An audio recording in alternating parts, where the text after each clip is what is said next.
Hello everyone and welcome to the first ever Bet It Right show in conjunction with betitright.com. It's a brand new website that brings the football data to your door. Each week we'll update you on the key numbers and metrics that you can use to help you show off in front of your mates and allow you to bet better. Like, subscribe, get involved with us at betitright.com. Let's get on with today's show, which as always will feature news, views, stats and facts to prepare you for another weekend of world-class football. Now this week I'm joined by football expert Dean Selvey, who'll point out the key stats and facts for us ahead of this weekend's matches. But before that, as it's our very first show, Dean, tell us a bit about your footballing CV. Ollie, great to see you and welcome to all those watchers out there that are tuning in for the first time. My background, I've spent the last 15 years working in a variety of different roles in football. I started off as a coach, moved in to be a coach educator. I've spent some time as a scout. I've spent some time working as a consultant with the Premier League in England and also with US soccer. So involved in English football, American football, the MLS, the Premier League. And through those roles, I started working with a large betting syndicate in the UK, giving them some advice, how to link in data into football and look at team matchups and kind of how important certain players were to certain games. And from that, moved into various other roles in football. And, basically I spend every single minute of every day watching football, reading about football, thinking about football and working out, how to give the best advice. And that's kind of led into where we are now with Bet It Right. For those that are new to Bet It Right, as we said, Bet It Right's a new website. Just explain what exactly Bet It Right is. So Bet It Right's a platform open to the public. We use algorithm-based models to take data from games, all the timestamps across multiple leagues in Europe and around the world. And we display this on the website. This gives match prompts, pre-match and in-match. We have all the data that punters would want, from corners to cards to both teams to score, overs and unders, home and away wins. Every piece of information that a punter could use to build an acca, to build a bet builder, to just make a single bet. And it's all available, it's free, and it's out there now. So, if you're a punter, it's a perfect thing to use for your weekend and your midweek betting. Throughout the course, this is going to be a weekly show and podcast, and I'm sure as we go along this journey through the rest of this season and indeed into next season, we'll hopefully educate our viewers, our listeners. But as a sort of general answer, how do you think the people out there listening and watching to this can use Bet It Right most effectively? So I'm a punter. I've always been a punter, which is why I love, working with the guys at Bet It Right, and I love football. And when we're putting our bets together at the weekend, we always have our biases. We have our favourite teams. We have a manager we don't like. We have a player we don't like. And that leads us down certain avenues when we're putting our bets on. What Bet It Right offers is an objective, data-driven resource where people can look at it and say, okay, I like this game. Now let me see if the data supports that. And that will give everyone the best chance for their bets to be successful. And as we know, football is an unpredictable sport. So we're there to make it a little bit more predictable. We're there to narrow those losses, and we're there to hopefully help our punters make loads of money, help them bet better, and help them beat the bookies. I love it, especially that last bit. Thanks for that, Dean. Can't wait to work with you and the other brains at Bet It Right over the next few weeks and the remainder of the season. We see clubs use data now. We see players use data now, and I'm delighted to say, as you mentioned there, now it's sort of open to all, which is tremendous. What we're going to do on this show is cherry pick some of the key numbers and metrics across all the leagues, but we're going to kick things off this week with our Bet It Right Premier League preview.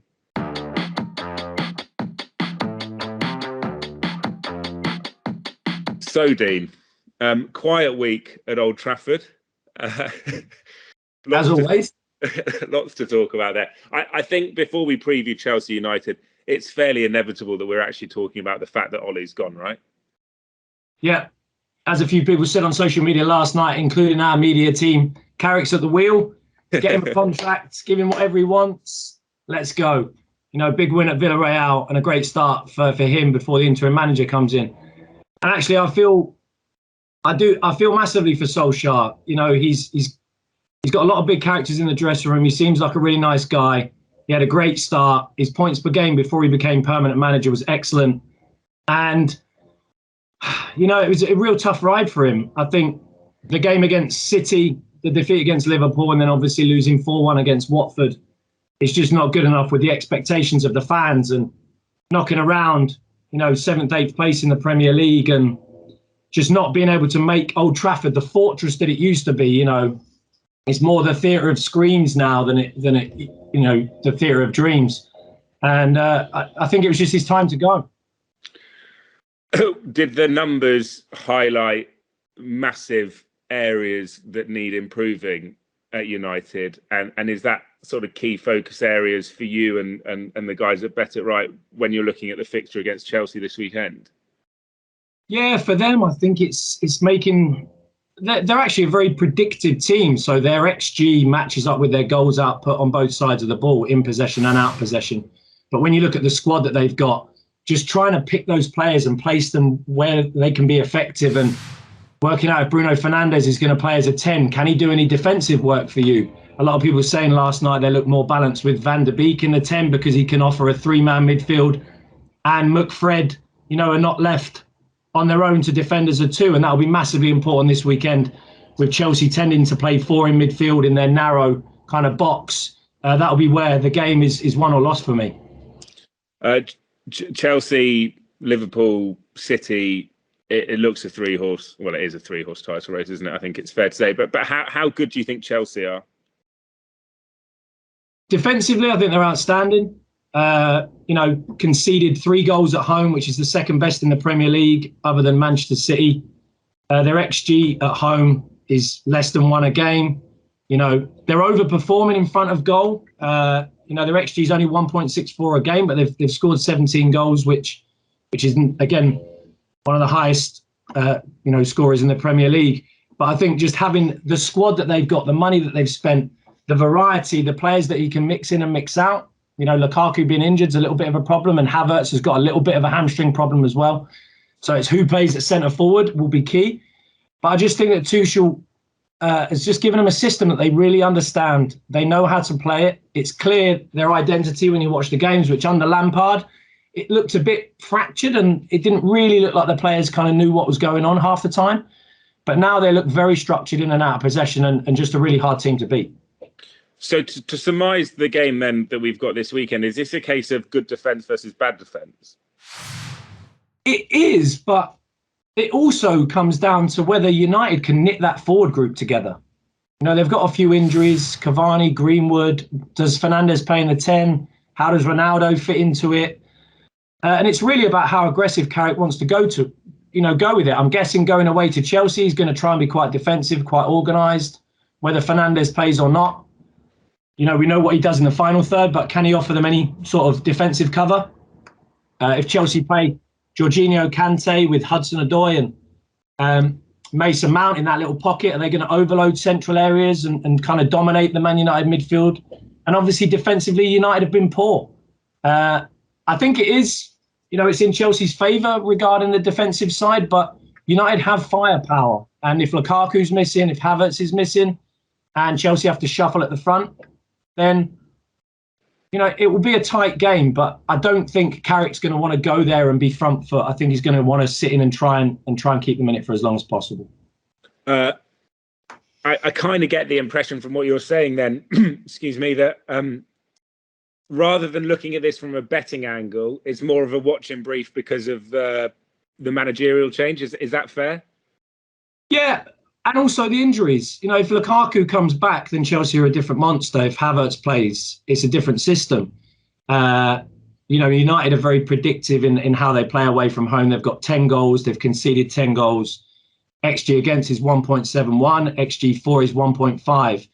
So they're very predictive to their outputs. Chelsea slightly overperforming, but Chelsea with their consistency, with the team being settled, Carrick coming in thinking, is it going to be Ten Hag? Is it going to be Valverde to the end of the season? Is Pochettino going to do a little, you know, swappy swap with Zinedine Zidane and maybe he's back in England?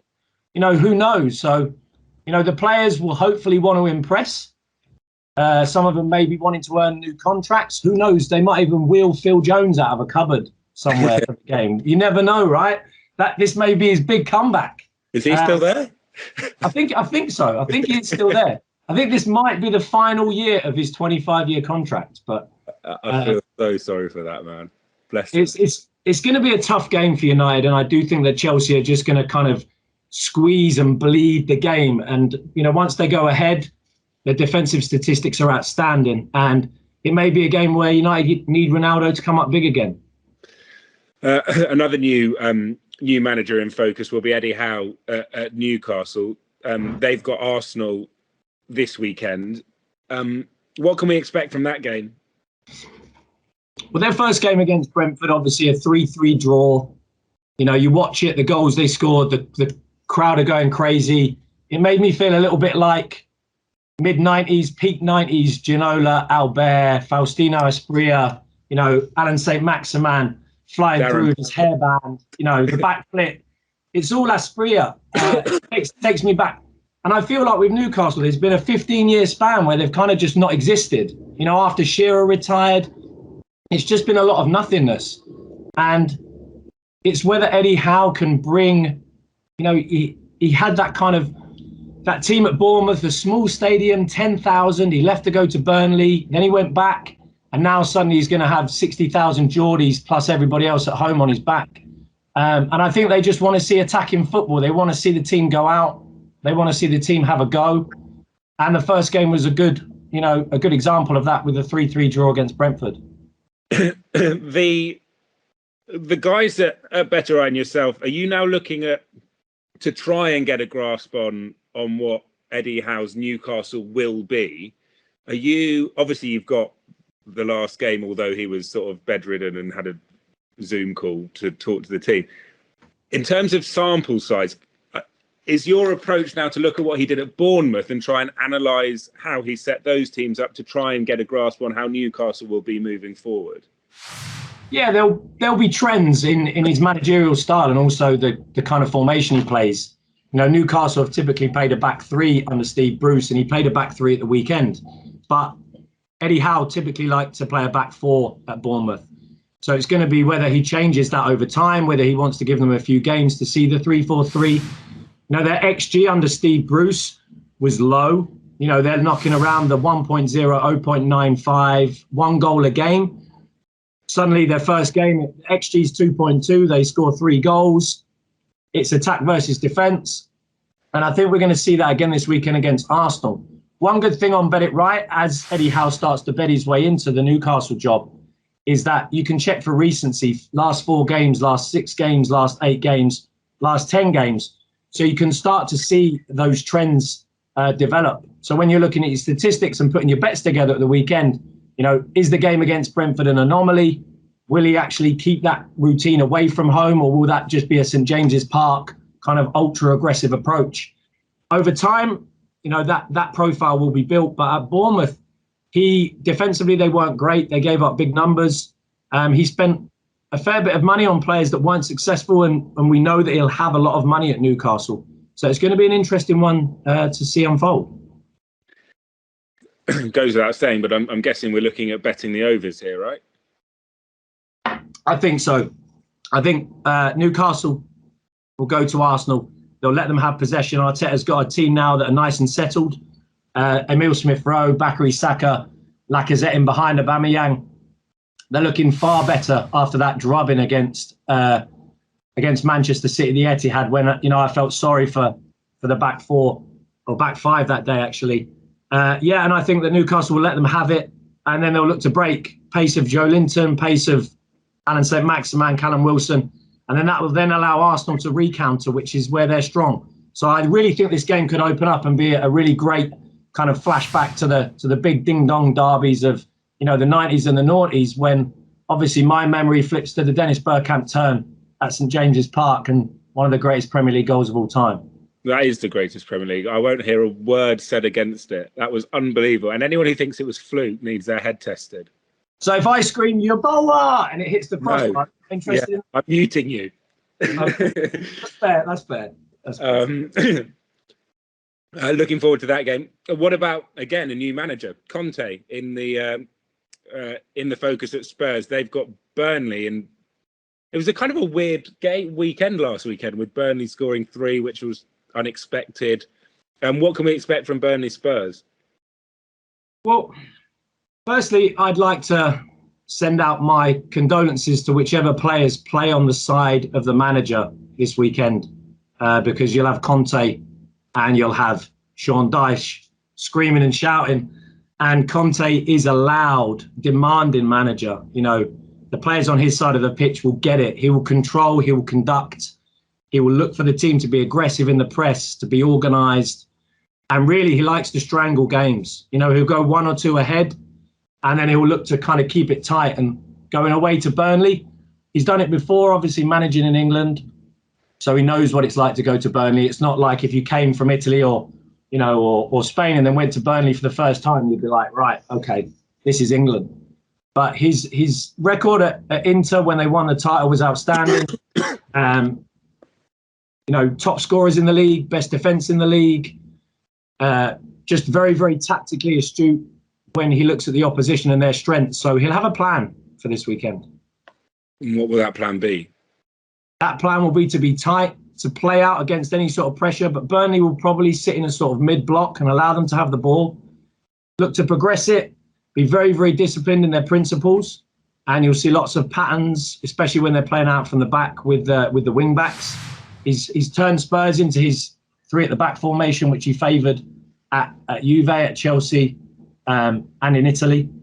And yeah, they're just very, very, very regimented in the jobs that they do. They're not a team that has huge flexibility.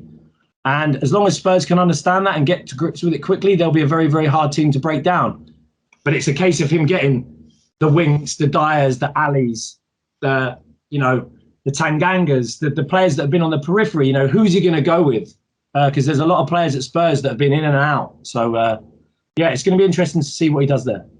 Are Reguilon and Emerson Royal players to watch under his system? Yeah. Wing-backs are massive for him. And Emerson Royal has kind of been in and out since Barcelona. They've both got huge quality. He relies on his wing-backs to deliver crosses. He wants the opposite side wing-back to be at the back post, to be attacking. Like I said before, his statistics at Inter were outstanding. 81 goals, almost 2 a game. Almost 6 shots a game on target. They were a very, very disciplined team that really set up to nullify the opposition and exploit their weaknesses. So he'll look at Burnley, he'll try and spot pockets on the inside against the flat 4-4-2, and he'll look to go and exploit those wide areas, deliver lots of crosses, and obviously try and stop the man at the moment, Cornet, from getting another goal, which has been the surprise package of the season so far. Actually, the Better Right Insights page on Twitter, it's a great account to follow. It's got loads of useful info. And last week, they actually flagged up Cornet to score any time as a bet, which he did. He scored the 3rd, which was a great finish. That's a really good account to follow on Twitter as part of the Bet It Right package. So I strongly advise people checking that out. Despite Cornet's form, are we looking at Spurs winning this, do we think? Yeah, I think it'll be a game where they go 1-0 up and they keep it maybe 2-0 at most. Very defensive, very organised, create few chances, but just be very effective in their job that they do. And that's why I'd suggest with, Conte's history in the Premier League and in Italy to dominate possession, to lock games off at 1 or 2-0, to be very tactical. He likes to find his best 11 with very little rotation. Whether he's had time to do that at Spurs yet, probably not. But looking forward for the rest of the season, Spurs fans should expect a very, very predictive team, a very, very predictive performance, and hopefully for them, an improvement on what's been a difficult past 18 months. Okay, we're going to take a look at the Championship. Well, I say a look at the Championship, Dean. What I want to do is a more sort of general conversation, really, about the Championship in one team in particular. And I should just stress to those listening and watching that we're recording this Wednesday morning. So the team in question, Fulham, are playing Derby this evening. So we obviously don't know what's going to happen in the fixture there. But when people listen to this, obviously that result will be done and dusted. In general, though, I've got to say that that Fulham appear to me as a fan as though they're off the charts in terms of what they're achieving at the moment. Would the numbers back that up? Yeah, the numbers have been outstanding. The results have been solid, and obviously Mitrovic grabbing 21 goals in 18 games and 5 assists. He's responsible for 46% of their goals this season. And as a team, they're number one in goals, they're number one in XG, they're number one in shots, they're number one shots on target, and that's away from home. So they've been exceptional. The numbers will be a little bit dictated by some big wins. They beat Blackburn 7-0. They had a couple of other big wins away from home, but up to date, they've been outstanding. And for the Bet It Right listeners out there, and obviously for you yourself, Ollie, as an Everton fan, to see Marco Silva do well, I'm so happy for him. He was such a success at Goodison Park. And there's no hint of sarcasm in my voice at all with this. But yeah, they've been outstanding. And the fixtures this last week, there's a little kind of, a little connection, because Derby came back to beat Bournemouth after Bournemouth were 2-1 ahead at the weekend. And Scott Parker's obviously the Bournemouth manager. And then they play tonight. Derby play Fulham tonight. So they're having a real impact on the top three. But yeah, they've been outstanding. And are Fulham a long way clear of Bournemouth in terms of what they're achieving? Because there's not much, I mean, you touched on it there, there's not much between them in terms of the league table. No, I think those teams, we're seeing now more and more that, teams dropping down into the Championship with the parachute payments, with the squads that they create when they're in the Premier League. It's becoming much more often that they bounce straight back into the Premier League with those, with the players and the squads that they have. And there's a kind of, we know the Championship's a difficult league. Anyone can beat anyone. But for the squads, you look at the quality of players that those teams have got.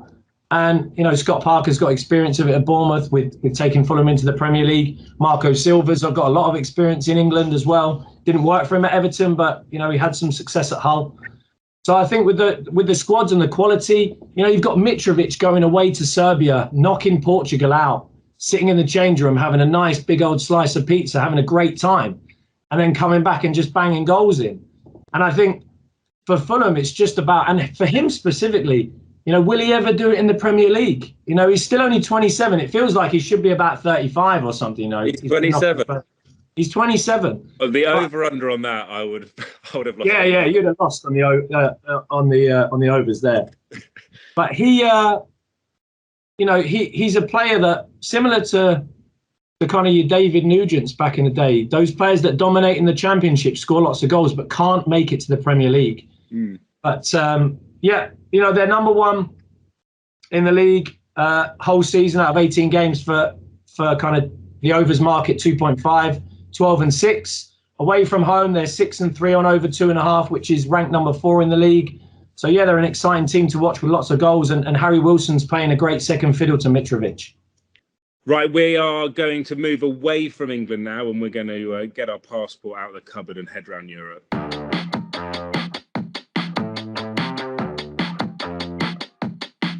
The first thing to say, Dean, is that Serie A is just the league that keeps on giving, isn't it? Because last weekend was just another belter. Some of the results were incredible. If you want goals, then just watch Serie A. Even if you don't like football, if you just want to see people banging the ball in from 30 yards, underside of the crossbar, tap-ins, penalties, red cards, VAR, managers going crazy, players going crazy. There's a brilliant picture of the Napoli manager Luciano Spalletti lying on the floor when Dries Mertens missed the 97th minute chance to equalise in the game against Inter. And it's a league that's just been reborn. And it's been fantastic. Last season it was fantastic, and this season it's just carry on. And last night in the Champions League, Atalanta 3-3 against Young Boys, just carrying that flag as the team that just want to keep scoring. And conceding. Yeah.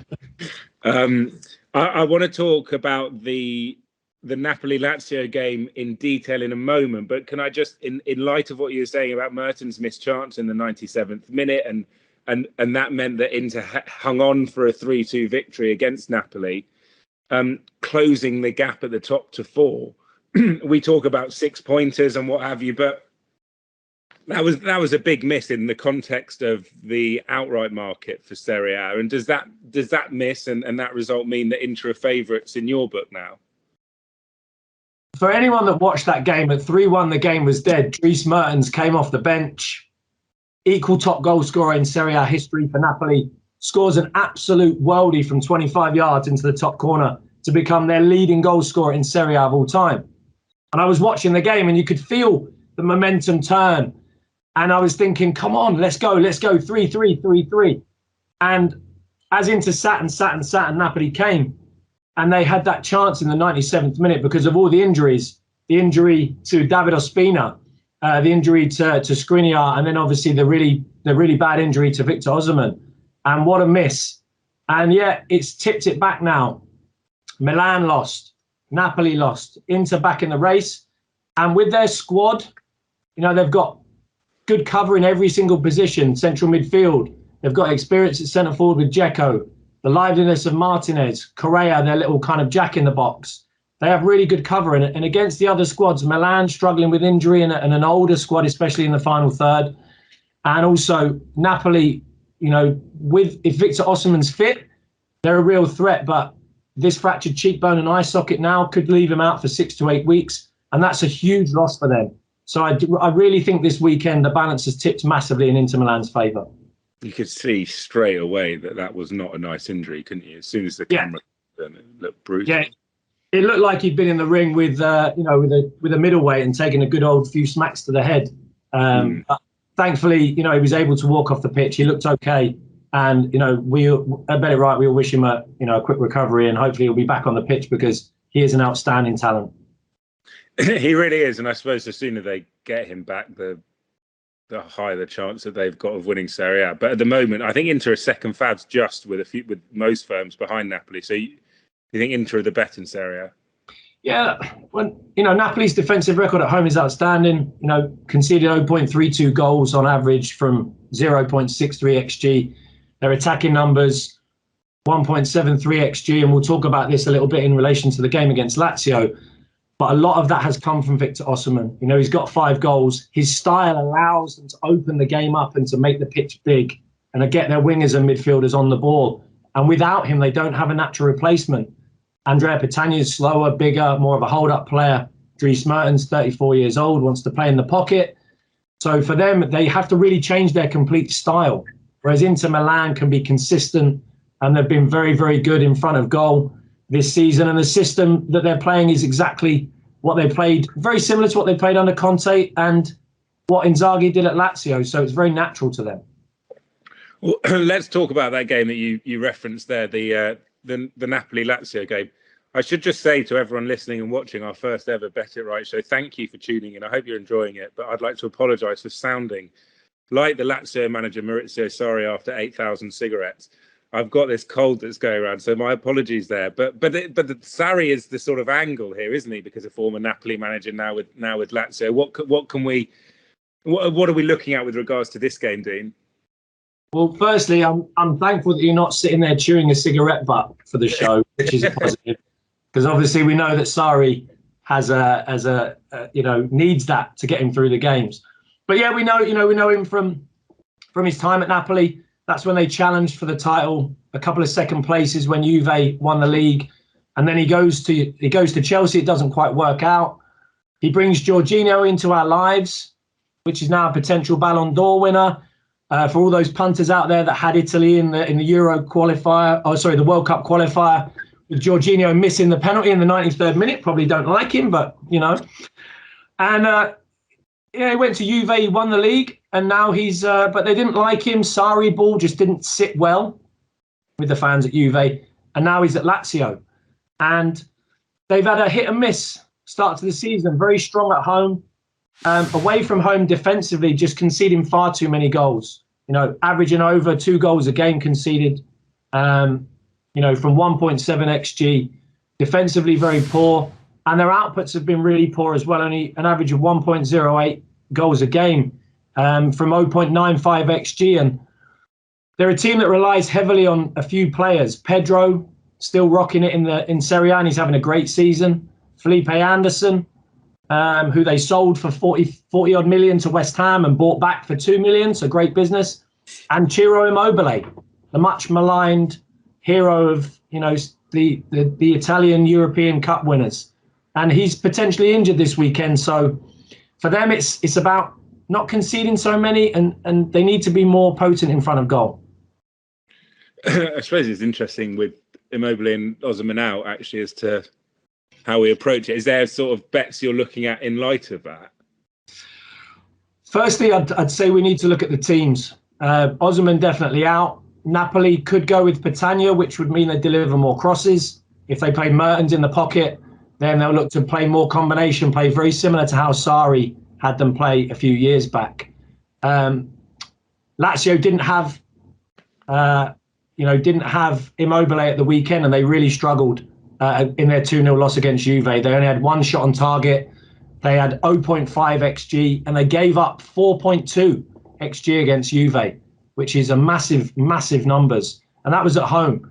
And they really have struggled to kind of knit together with Sarri. He likes a deep line playmaker, as he had Jorginho at Napoli.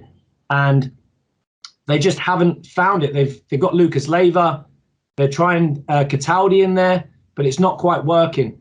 And they just have a really small squad, Lazio. Sarri wants them to play and combine and keep the pitch nice and tight. But, Napoli have three really strong midfielders themselves in Ruiz, Anguissa, and probably Zielinski in there. So that's a key area for that game. But yeah, Napoli, best defensive record in the league. Very, very potent going forward. But without Osimhen, it's really tough to say how that's going to impact them. And I'd like to say that Napoli have more tools to replace Osimhen than Lazio do for Immobile. So I would be looking at this more along the lines of a 1x2 game and Napoli being the favourite. Okay, thanks for that, Dean. I just want to update the listeners and the viewers on some other news around Europe. Bayern Munich in the Bundesliga, they suffered a surprise 2-1 defeat to Augsburg in the Bundesliga last Friday. They got back on track in the Champions League earlier in the week. But news came through this week that Bayern have imposed salary cuts to 5 of their unvaccinated players who've been forced to quarantine after coming in contact with someone who has COVID. They include Serge Gnabry, formerly of Arsenal, Joshua Kimmich, and 3 other players who've been told by Bayern that for each day they have to self-isolate, they'll have their wages docked because of their refusal to receive a vaccination. And that might lead to a bit of friction in the camp at Bayern, which we'll keep an eye on. In France, carnage in France. Again, Dimitri Payet was hit in the head by a full water bottle on Sunday night, leading to the Lyon-Marseille game getting abandoned within the first 5 minutes. Now, that will have ramifications for a lot of teams and fans and what have you. And some teams might even have to play games behind closed doors, which, as we know from COVID, is not fun, but also has betting implications and market implications. We'll keep a close eye on that. Elsewhere in France, Lionel Messi scored his first league goal. He scored his first league goal for PSG on Saturday as they overcame Nantes in a 3-1 victory with 10 men. And we move to Spain now, and Messi's former teammate Xavi won his first game as Barcelona manager with a very young team as they beat local rivals Espanyol 1-0 at the Camp Nou. They were held to a goalless draw there, though, on Tuesday evening against Benfica in his Champions League managerial debut. I'll talk to Dean about that in a moment. But finally, in Turkey, Mesut Ozil, do you remember him? Well, he scored for Fenerbahce in the big Turkish derby against arch rivals Galatasaray this weekend as they won 2-1 away from home. That takes Fenerbahce above Galatasaray in the table in Turkey. Dean, I mentioned Xavi there. How big a job does he have on his hands? What can we expect from him as a manager?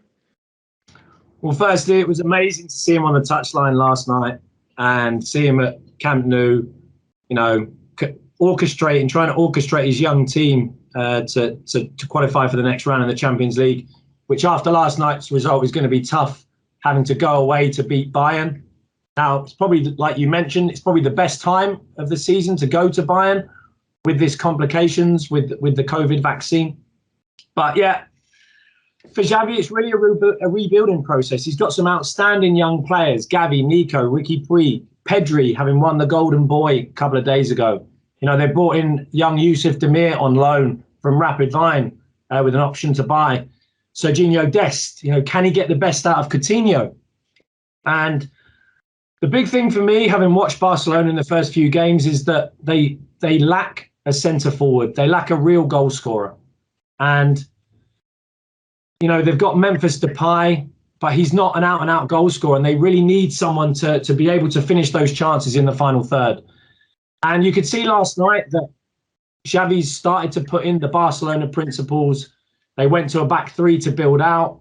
Lots of internal rotations, lots of great combinations, lots of use of wide areas, like the good old days with, you know, David Villa and Pedro. But they really missed that focal world-class centre forward that's going to be able to take those chances, and that was evident again last night. We'll keep a close eye on how he gets on in La Liga, and I'm sure as we go along through the season here on the Bet It Right show, we will have plenty of La Liga previews with some big matches coming up. As we round up show one, Dean, let's what we're going to do each week is we're going to pick our best bet, and we're going to do a sort of weekly acca for the punters at home and the listeners and viewers to side with. So take it away with this week's first ever Bet It Right show best bet. What do we got? Okay, no pressure. I'll give myself a little drum roll. It's going to be Arsenal-Newcastle, and the bet of the day is going to be over 2.5. Current market odds are 1.62. We just think that with the attacking talent that Newcastle have sitting in deep, as we talked about earlier, wanting to counter-attack, Arsenal, aside from the Liverpool result, obviously, have been much better since the defeat against Manchester City. And this could be a game that really opens up with the counter-attacking style of both teams. So, yeah, we're going for Arsenal-Newcastle over 2.5. Good stuff. Right. Now it gets slightly harder, but can we have an away day acca? I want only away matches. I want 4 games, and I want your best 4 for the acca, for the jackpot. What we got? Hopefully everyone that watches this show is a football fan. Hopefully everybody's experienced an away day, whether that's on the train with a few tinnies with your friends, whether that's getting to a game early and sampling some of the local pubs and restaurants. But we love away days. So you can't do this away day acca, though, in England, because you're going to have to fly to a few different countries, have a few PCR tests. But what we're going to go for is, in Italy, Fiorentina away at Empoli. Dusan Vlahovic, linked with a number of clubs, including Newcastle. Outstanding talent, very much on the front foot at the moment. Empoli play 4 Diamond 2, very open. So we're going to go Fiorentina away at Empoli as game 1. Game 2, our friends Fulham away at Preston. As we talked about earlier, Mitrovic, Harry Wilson, number 1 for goals, XG, shots on targets away from home in the league. Preston had a good result last night coming from behind to beat Middlesbrough 2-1 late in the game. But we like Fulham. Third, Sociedad away at Espanyol. And fourth, Antonio Conte to get the job done away at Burnley for all of the reasons that we talked about earlier. To grind out the game, to squeeze, to have a good old shouting match with our friend Sean Dyche. And that is our 4-bet acca, 4-fold away day acca of the week. I love it. So Fiorentina, Fulham, Sociedad, and Spurs. Right. I've written that down. And the best bet is overs in the Arsenal, over 2.5 in the Arsenal-Newcastle game. Do you know what? When you were talking there about the away days and like everyone having memories, like what I'd love to hear, there's a great podcast that Joe Wilkinson does, and he gets the listeners to email in just sort of nonsense stories, right? Not that these stories would be nonsense, but I'd love the listeners to email in like their best away days, memories and things like that. And also Sunday League stories, because we've all got one. I heard this great Sunday League WhatsApp voice note where some guy had sent a voice note to the team claiming he was sick or something, and then the guys put "Dry Your Eyes, Mate" with the streets dubbed over it and sent it became viral. It was very funny. Anyway, there's lots of stuff that we want to hear from the viewers, and as we go along through the series, you'll become, I hope, and I'm sure, a really big part of the show. The other thing I was thinking was actually when we were having that very brief discussion about the best Premier League goal of all time, wouldn't it be good to get a poll up as to what the viewers and Bet It Right followers think is the best ever Premier League goal? So you went your Boa, you'd put him in the hat. I think Bergkamp against Newcastle. Would you have the Rooney overhead kick? Would that be in there? Yeah, Rooney's overhead kick. I think always Alan Shearer's goal for Newcastle against Everton. As an Everton fan, I was watching that game, and where it's come down and they've knocked it out to him and he's volleyed it in top corner from 25 yards. The Thierry Henry goal, the flick and the volley. Yeah. His one where he turns Jamie Carrick inside out a few times.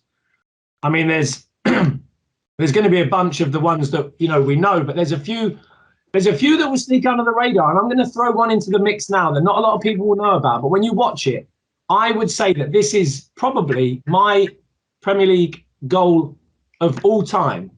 It was Fulham at home to Crystal Palace. I know you're going to say, yes, I watched this. I'm going to say Cassimi's volley.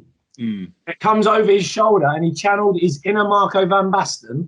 And one of the best volleys at full speed from a third man run from midfield that you will ever see. So anyone watching this show, young or old, if you don't know it, Fulham's been on the chat today. Get on YouTube. Cassimi versus Palace. What an unbelievable goal.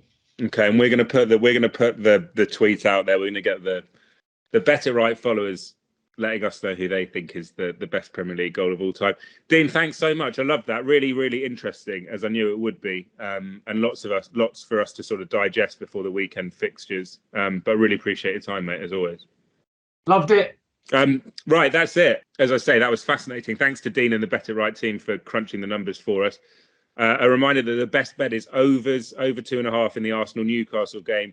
The away day acca is Fiorentina, Fulham, Sociedad and Spurs. Good luck with that if you're following us in. And ahead of a weekend with some belting fixtures across Europe, I hope that the info and intel you can get at betitright.com will help you to bet better. Don't forget to subscribe to this show, sign up to betitright.com. Thanks so much for tuning in to the first ever show. We'll be back next week, same time, same place. Bye for now.